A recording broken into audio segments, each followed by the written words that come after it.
Hello and welcome to Listen Up Lilith. My name is Lilith and it's time to listen up. I'm going to finally introduce you to a sewing machine, okay? So this is not my normal sewing machine. This is my mother's machine. This is an Elna El2000. This is more of a budget-friendly sewing machine, a machine that people are more than likely going to get started with. It's the same kind of machine that you're going to get started with. It's a purely mechanical sewing machine. It's only got 12 stitches. It's your very basic machine that you're going to get started with. I got started on my mother's Globe 540, which had survived all the way from the 70s, and it was a very older version than this. I am also referencing the PDF instruction manual, which I currently have up on my laptop off to the side there. So I'm using a lot of references from that because this is not my day-to-day machine. My machine is down on the floor having a lovely break from quilting. My machine is, you'll get to know my machine later, but she's more advanced than this one. So I'm going to run you through the basic setup of these machines. I'm going to introduce you to what these fancy dials and these pictures are on the machine. I mean, it may be common sense, but I'm just here to tell you what's what. Okay? So let's get started with the power. Setting up the machine is super easy. Machines like this, they tend to condense their power down to one cable, one unit. So this is the bit that goes in the sewing machine. It's got a fancy dial. It's got like 3 curves, which is interesting and makes it unique for holding into the machine. Connected to this is the power that goes into the wall and the presser foot, which is currently on the floor. But we don't do feet picks here, so you have to buy those online later. That is not what this channel is for. This is for education, okay? Now, this side of the sewing machine, this is the right side of the sewing machine, not the left. The right side of the sewing machine, this chunky bit here, is where the majority of the engine, the mechanics are in the machine. So up here and then stored across here and then going to here, which is where you're mostly going to be working. But the majority of the heavy stuff is over here. This, of course, is your power. This is the on-off button. This is a vent. Any machine that you encounter is going to have some sort of ventilation. As it works, of course, naturally it's pushing air through the machine, so this is just where it comes out. If you look to the side and see your threads doing a little dance, but there's no windows open and there's no draft, it's not a ghost, it's your machine. This is also the hand wheel. This is the bit that corresponds with your needle. It turns both ways. Yep. And it goes in and out, and I will explain why in a second when my machine decides to not go on a break. I'm just going to give her a quick clean up because I see some cat fur. I only clean that up because sewing machines are delicate beasts. I don't care how cheap it is, how expensive it is. These machines are delicate and they are very sensitive. So I try to keep as much cat fur and dirt and dust off machines as possible. Yes, my mum will appreciate the fact that I have given it a quick once over with some isopropyl alcohol, but I would recommend using spray and wipe on just like a tissue somewhere, just to give her a tidy up, just to get rid of the dust. You know what I mean? Nothing that will like leave a wet residue. Just saying.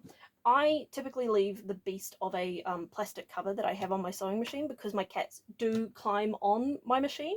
So yeah, just a protector. But I'm pretty sure this machine doesn't come with one. So yeah, that's the power. That is the side.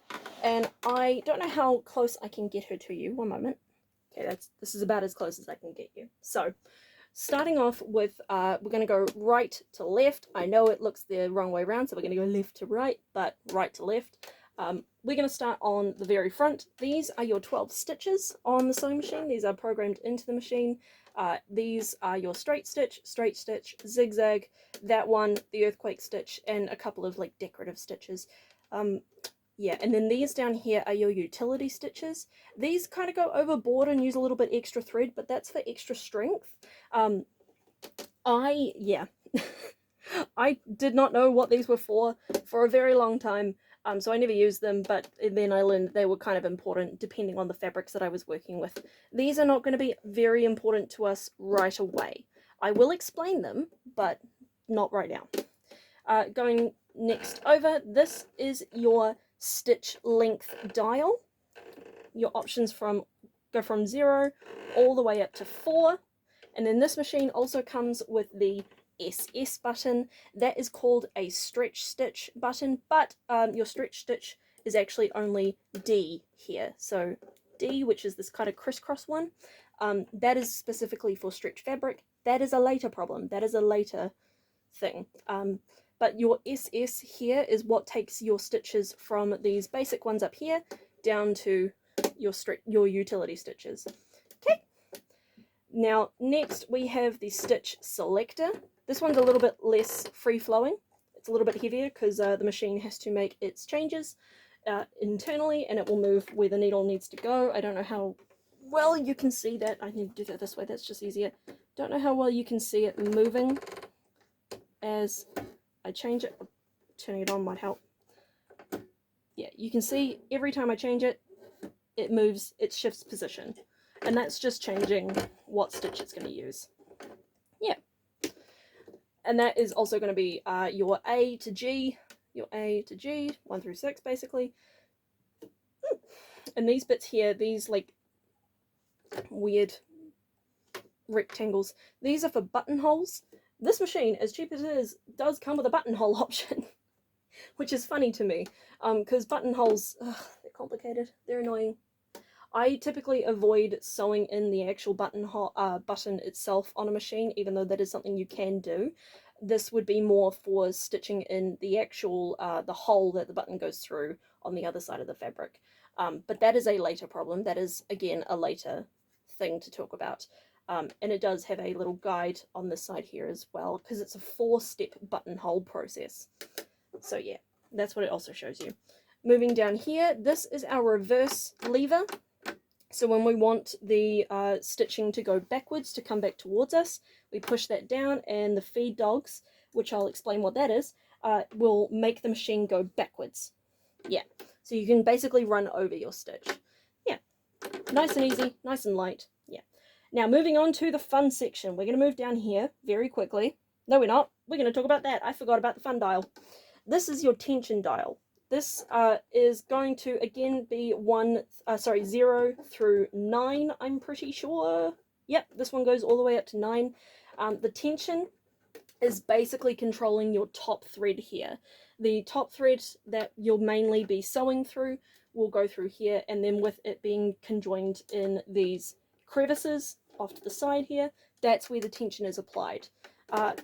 In the manual on the sewing machine, a good spot, it will tell you that a good spot to stick with is around 3 to 5.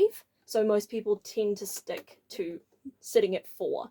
That's just kind of your go-to, the general go-to for what tension you want to pick.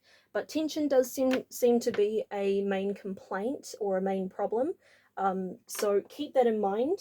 That is usually the first thing you want to try. That is the first thing you want to try when it comes to troubleshooting. Keep that one in mind. Now, actually moving down to the party center. This is a really awkward way to show you what's going on down here. Let's see if I can get you any closer. Okay, so there is going to be this shadow that's from my ring light. I apologize, but I want to get you as close as possible to see what's going on. So, this is where the fun happens. This is the party section, as I like to call it. Well, it's not a party section, but you get what I mean. This is where the needle is. This is your presser foot. And this metal plate here, that is where all the magic happens. I can't, of course, lift this off and show you what's on the plate because, well, it's screwed down and it's metal, and I don't want to screw with my mum's machine because I'll get in trouble. On the plate, when you are sat down here, you will see on this plate that there are carvings in there of these little lines. I need to go from the back. I need to remember to do that. These little lines, that will actually tell you those are stitch guides. So when you are lining up your fabric, let's use this one as an example.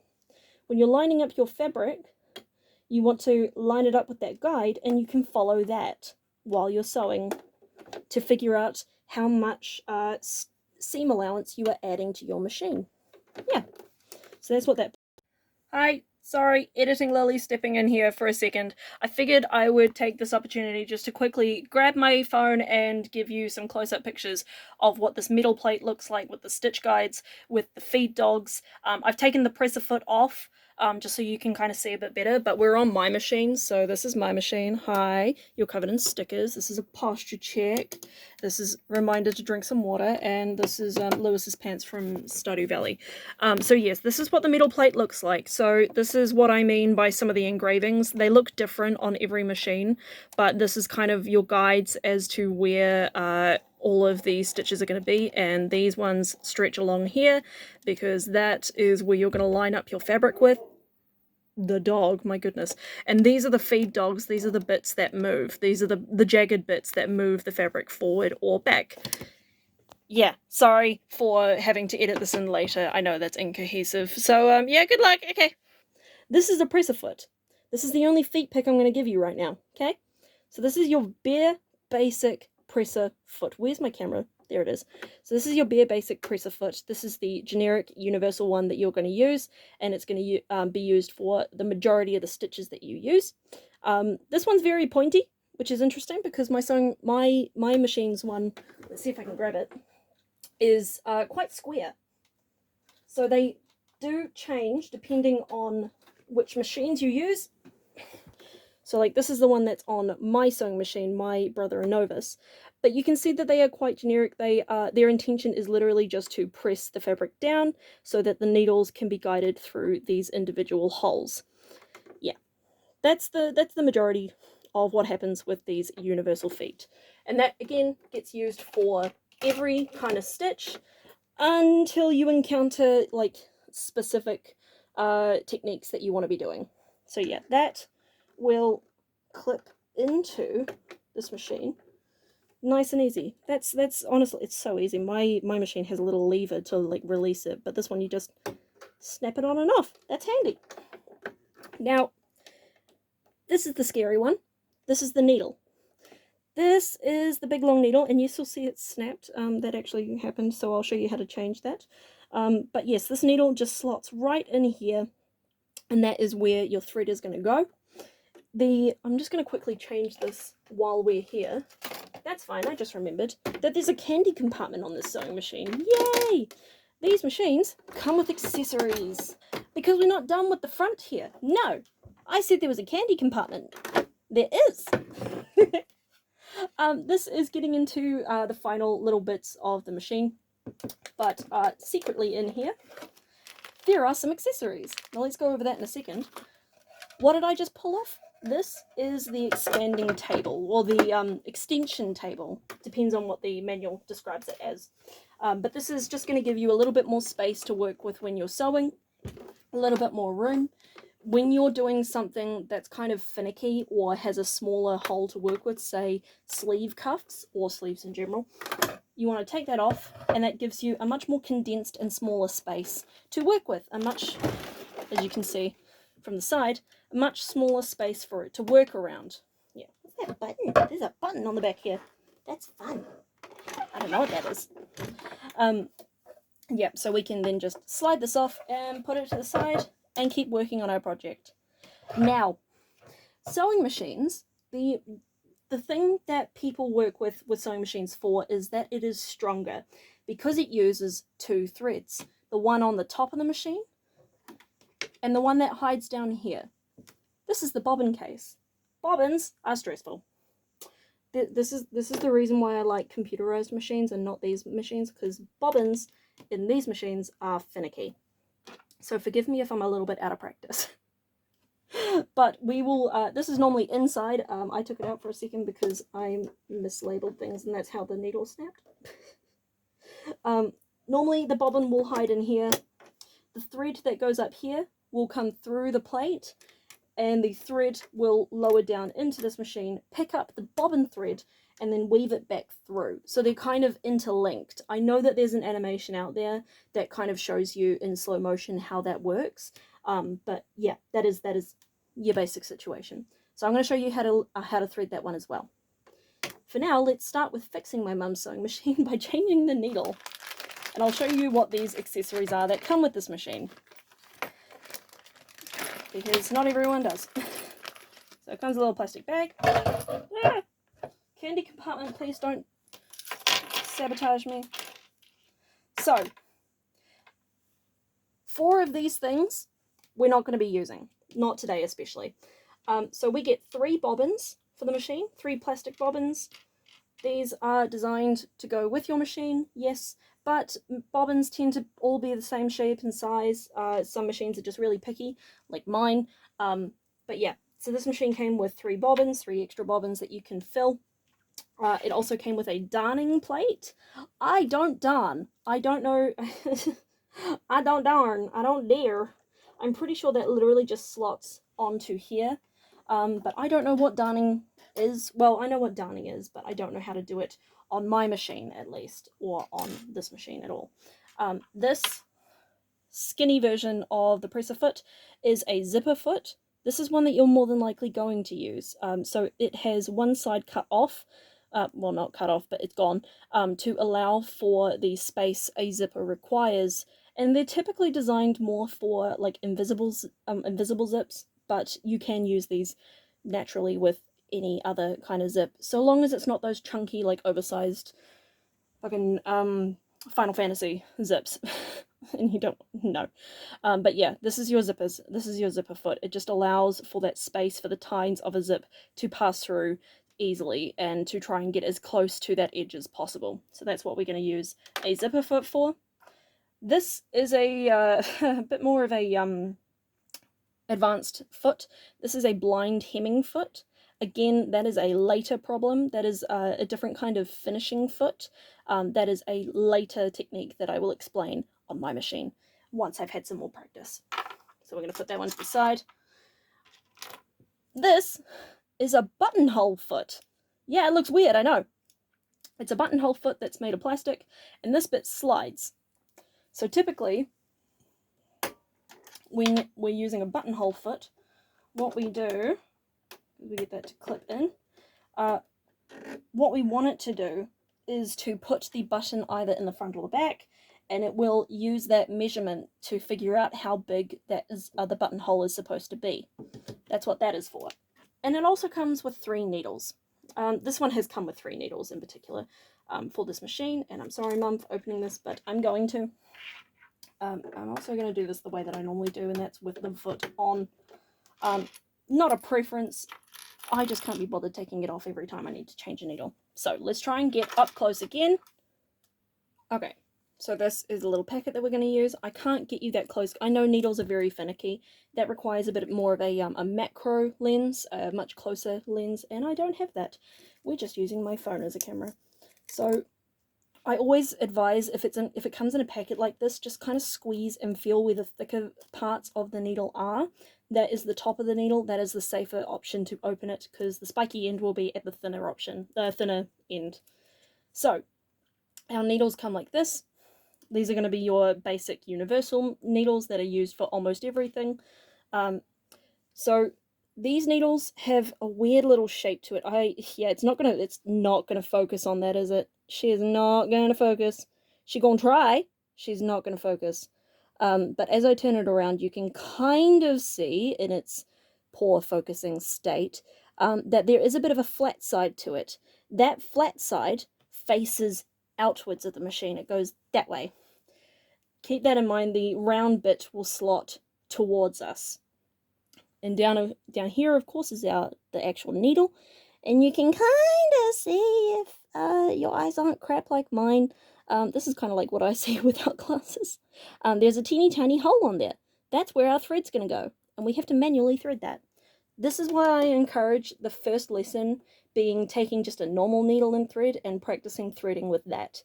Because then you have to get into a machine here and thread it from there with all of this obstruction in the way. So we're going to take this needle, pop her off to the side for a second. This machine has a tiny little dial. I don't know how well you can see that. There's a tiny little dial that we're going to turn towards us and hold the needle while we're turning it. So it will come out. And yep, the curved section has come out towards us and the flat section has come out that way. The needle will go in that exact same way. So it's got like this little like D-shaped hole up in there to fit the needle in nice and snug. So we're going to try and line it up with the little hole that's in the presser foot, and we can feel around, try and keep that flat the flat bit away from us, and we're going to feel around for the little hole, and then just lift it up. Keep holding on to it as much as possible, and then just tighten that little screw, and you'll feel it get tighter and tense in the machine. I'm sorry I didn't turn the light on because it's throwing out my lighting on the machine. But yes, very easy to change a needle. Just be careful and stay away from the pointy bit. Yeah, because you will stab yourself. It's not fun. And then I just like to close these back up with a little bit of washi tape and keep it aside for when I eventually screw up again. Yeah. So now I'm going to show you how to thread the machine. Let me just reset. So we're going to take our big spool of thread and we're going to go up here. So this machine actually comes with two spots, two big stands to put your thread on. You can choose to put it on the front one or the back one. It's entirely up to you. Like a radio antenna, if you remember what that is, it goes up and down and it just compacts out of the way when you need it. So yes, we're going to hold our threads that way, and yes, it doesn't completely go all the way up through the spool of thread. It should be fine. Gravity is our friend at this point. Yeah. I'm trusting gravity. We're going to stretch our thread out over the machine, and this machine actually comes with little carved in diagrams as to where things should go, so you can kind of see this. You can't see it on this, but on here it has this little arrow going this way, this one over here going this way again. So it's going to tell us to go towards this little hook that's on the top here. There is a hook on the top here, and it has, it's very small. The threads can actually easily slip under it, and it's just got this little divot in the bottom that will hold the thread again from slipping out. So we're going to pull it this way, and those grooves again are telling us that we're going to pull it out. We're going to go down. Part number 2 is going to tell us to do a U-turn and go back up the other way, go back up the other street. So we're going to do that. And here, hello friend, do you see that? We got a little, hello, we've got another little hook. So that has a little bit of a curvy shape in it. We're going to also thread that, thread the thread back through this guy, because he's going to guide our thread through the machine. We're going to go back down, and that's going to take us down to the party section. So now our thread is going through the machine safely. It's guided through the tension wheel. It's on our thread, and now this machine, this little needle section has a tiny little hook. That is, again, for the thread's guidance, the thread's safety. And this is the point when we want to thread the machine. Now, bear with me. It's been a very long time since I've had to manually thread a machine. So what I always do, sorry, YouTube, scissors, I actually cut the thread.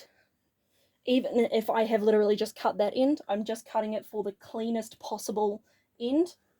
And I will always lick it because, it just makes it stiffer to get through the machine, through the needle. And I wish I could get closer, but it's a very intimate situation because this is as far as my head will go. And to see the needle, it's a little difficult. And we just want to worm it. It's going to take me a second. Take the foot off if you want. That might help. You also don't have to keep your machine off at this point, but I'm just doing it because, again, the light on this thing is powerful. So I've got that through the hole, and then I just pull it through. Yeah. Cool. So the thread is now on our needle. Be careful that it doesn't twist around the needle and try to, dance. That's not fun. That's not going to help us. That's just going to break the needle. So now that the foot's back on, we want it to now loop through that hole in the center. That's where our needle is going to go. Easy. Not scary at all. Although we are going to go on the scary bit. The bobbin case. Okie dokie, so this is the bobbin case. This is the bit that's going to hold the bobbin. Note, I'm going to be calling this little metal bit that sticks up the horn. This is what I use as a guidance. On the sides here, that is where the thread will be coming out of, and it will be going across. There's this little screw at the top. I'm using that as reference. And of course there is this little lever at the front here which just flicks up, and you use that to pull the bobbin out of its case here. And it just clips in like that. That's when you've got the bobbin in there. Otherwise you just lift that little lever and it pulls out pretty easily. So on this side we are going to take our bobbin, which has white thread in it right now. We want the direction that we want our thread to unwind, we want it to go with the flow of these mechanical bits. So when we turn it around, we want the thread to come out of the top and then go counterclockwise, if that makes sense, of this front bit here. We want it to go counterclockwise. I know that it's reversed on here and you're seeing me go clockwise, but we want it to go counterclockwise. I'm sorry, I've got a reversed camera. So with it going counterclockwise, we're going to pull our thread out. I always just try and keep about 4 inches, roughly 10 centimeters to 4 inches. That's definitely more than 10 centimeters to 4 inches, out of the bobbin case. And we are going to slide it in. It fits nice and snug. Now this bobbin case, it has a little notch up here, and we're going to pull our thread clockwise so that it slips, and you'll hear it click sometimes depending on your bobbin case. It will click into this section here. Now we actually want the thread to go the other way. We're now going to pull it the other way. Sorry, I know you can't get that close and I know you can't really see, but I'm doing my best. And we want that thread to again go counterclockwise. So we want it to come out this way. Yes, I'm probably going to have to reverse the footage. I've just realized that. But yes, we want it to go counterclockwise. And we just want to leave it like that, okay? So then we're going to slip it back into the machine so that it clicks in. And now I'm going to thread this. Again, I can't get closer to show you. I apologize. I will find a diagram as best I can. But what we want is the green thread up here to go through the machine to catch onto the bobbin thread and then weave it out. So this thread will go down, it will loop around and catch this thread, pull it back up and pull it out. Just going to wind it. Hopefully I'm winding it the right way. And as you can kind of see, it's caught down here. It's right down the center here. And it's going to catch onto this bobbin thread. It's gone the wrong way. I've done this the wrong way. Sorry for that. I had to troubleshoot and figure out what was going on with the machine. Turns out there's something that needs to be fixed on this machine. But she's a bit of an old machine and maybe overdue a service. So I'm sorry I've skipped showing you what happened. But yes, this top thread has come down, gone around the bobbin, and it is now caught the white thread. I couldn't show you that, I apologize. But now we can actually just follow through, go around the back of that, back to its top position when everything's kind of at its loosest.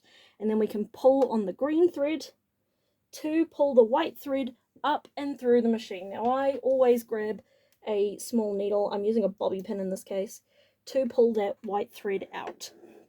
And that is when I would just get a straight stitch and just test that this is going to loop properly. Hopefully I've done it right. So let's test that, shall we? So I've just got some poplin here, some basic poplin. And we're going to get that thread out of the way. And I'm just ever so carefully going to press down, because this is apparently a very sensitive machine. Ugh. What are you doing? Oh, I've got it on straight. I've got it on the stretch stitch. What am I doing? Lels. Don't even notice. I've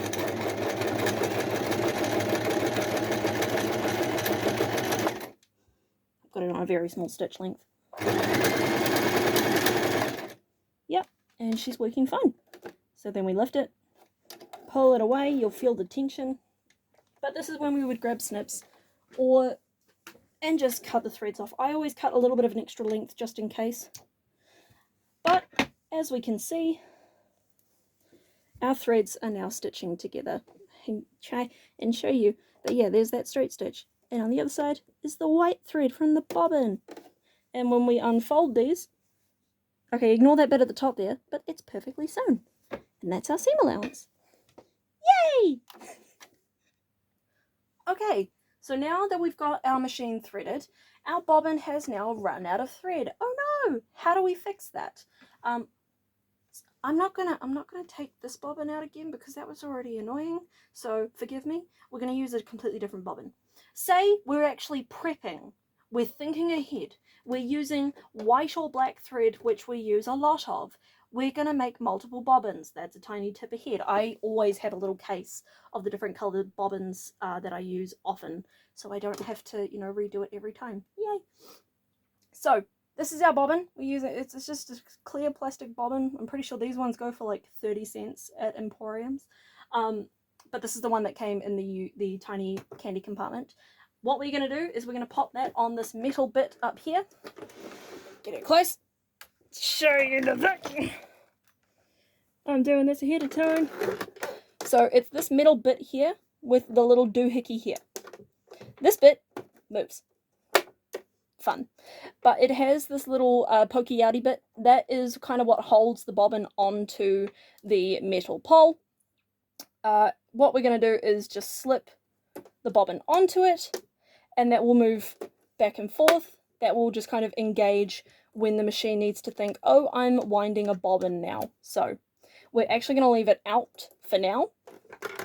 What we're going to do is we're going to now take our green thread. So we're using the green thread for the thing. We're going to take it out of the needle.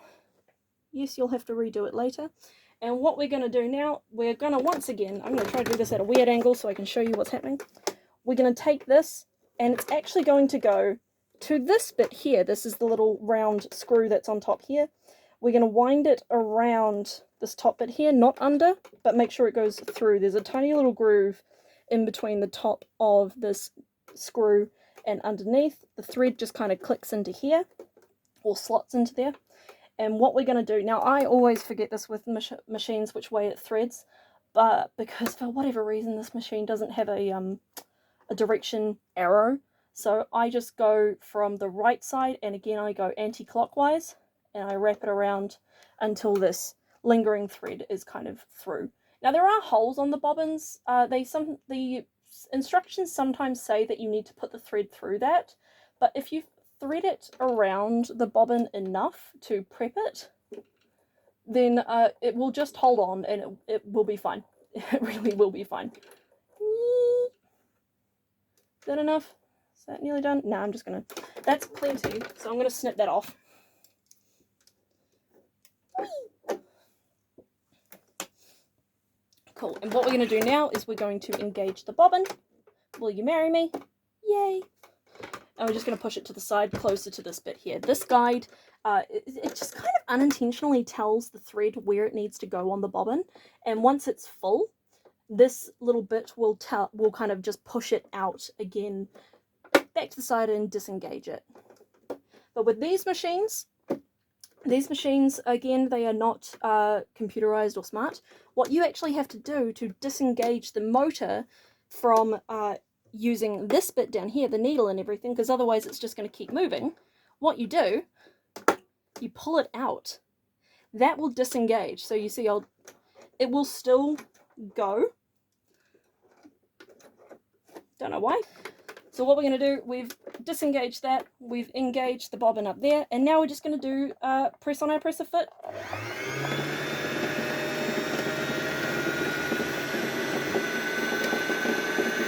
And that's not going.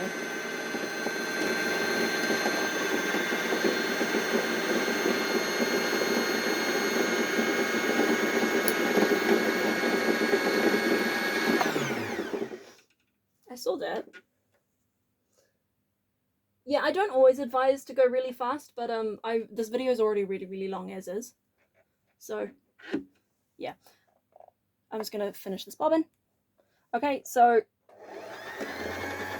as you can see, it's just kind of stopping and starting. So that's saying it's full. We can then disengage the bobbin and cut off a little tail. for when we want to go in and rethread the bobbin there. And we can take it off, and that's a full bobbin. Yay! Success! And then we can go ahead and rethread the machine. I showed you how to do that. Go back to that point in time. Yeah.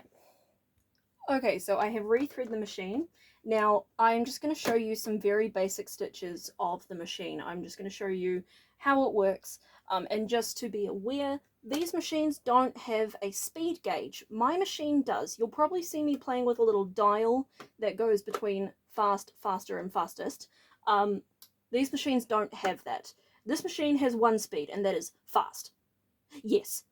So treat using the presser foot, which is down on the ground, remember, no feet picks, like driving a car. Be very gentle at first, just so that you don't get scared and all of a sudden it goes buzz and you go, so I did that. Well, I never mentioned, there is a lever on the side here that moves the presser foot up and down. I'm so sorry, I completely forgot to mention that up until now. But yes, we're going to start with our straight stitch. So on the turnstiles here, I've got this set to A. I know it looks like it's set on here, but that's just the angle. And then I've got our stitch length at 3.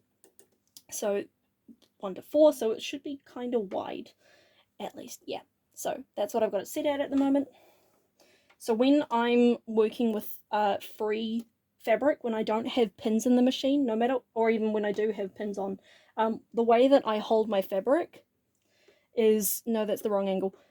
What I do is I hold it, sorry, thinking on my feet. I don't have a script. I don't script these things. What I do, because we're typically working with 2 layers, they could be 2 different fabrics, it doesn't matter. This is poplin, this is cotton, this doesn't have a stretch, it doesn't slip often. So what I do, I will hold my hands like a puppet, and I will pinch it. This is at the further length, this is what you'll see I'll do, and then I will fold it upwards. That's holding the tension, that's holding these fabrics together, and that is, the control is down here, so that I am controlling how fast or how slow I want the fabric to move. That it does take a little bit of technique, a little bit of practice to kind of get that feel for it, but once you are at your machine and actually practicing, that is something that will kind of eventually come naturally. Trust me, it's about as natural as learning to walk, honestly. Like, you just kind of get a feel for it, you feel where the speed is, and then you go from there, trust me. But that's just what I do. The other thing that I do, that you'll see I do, is spider claws. I call it spider claws, but cat claws, because you're spreading your fingers out and you're pressing the tension into the plate here so that you can control and hold the fabric as it moves. So again, I've just got my big toe on the presser foot, and I'm just going to very gently engage the machine. And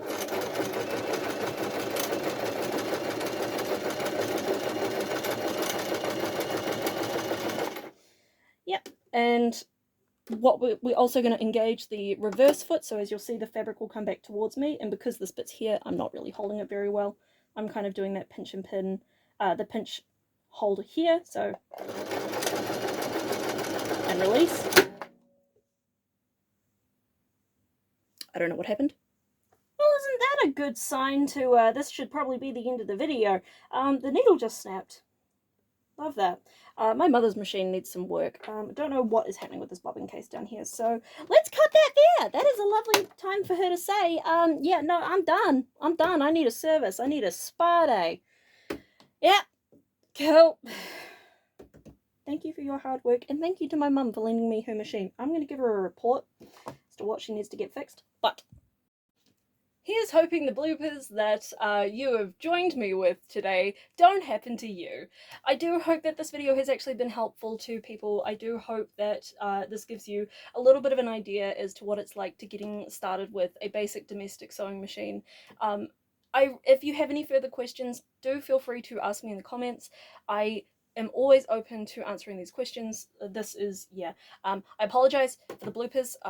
Yeah, this is what happens when you start working with a new sewing machine. There's always kinks, there's always like attitudes, and there's always little things that you don't know about. Like, I didn't know that the bobbin thing was going to be temperamental and possibly dislodged. I don't know what's happened there.